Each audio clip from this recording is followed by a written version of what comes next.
Follow the money. Welcome back to Hardball. Today's New York Times front page screams large donations aid U.S. chamber in election drive. It was just the latest headline on campaign financing, where the rules and game keep changing. Michael Isakov's NBC News investigative correspondent, and Faiz Shakir is the editor of Think Progress and vice president of the Center for American Progress. Let's take a look at the biggest spending groups out there right now, outside groups that will spend the most this cycle, in addition to the party committees, the Republicans and Democrats. AFSCME, the American Federation of State, County, and Municipal Employees, the U.S. Chamber of Commerce, American Crossroads, which is Karl Rove's operation, also Crossroads GPS, another one of his operations, the Service Employees International, and the National Education Association, which is the large teachers union.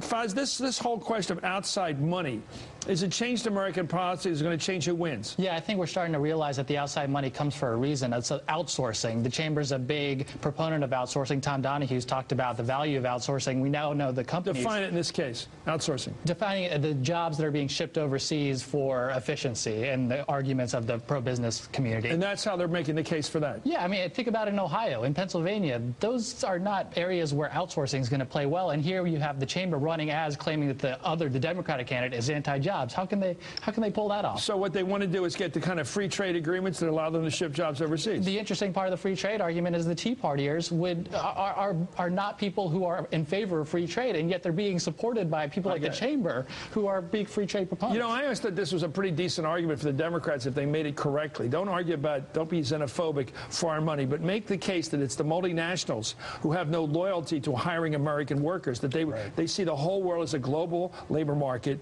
that they can move something, outsource it, get a vendor over there.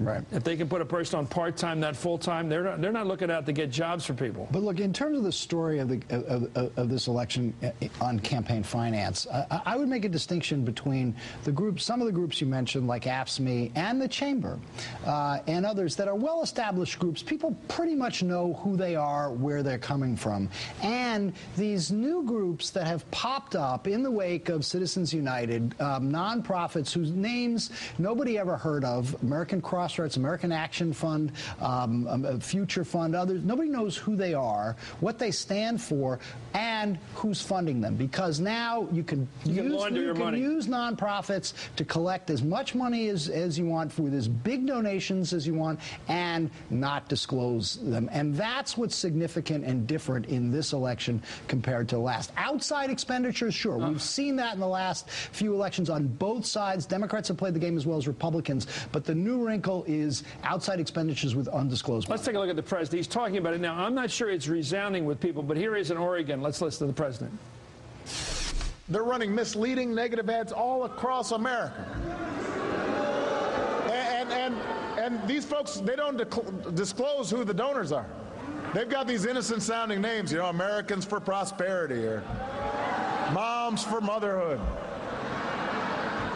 I made that last one up, but you don't know where this money's coming from. It could be insurance companies, Wall Street banks, could be foreign control corporations. We don't know.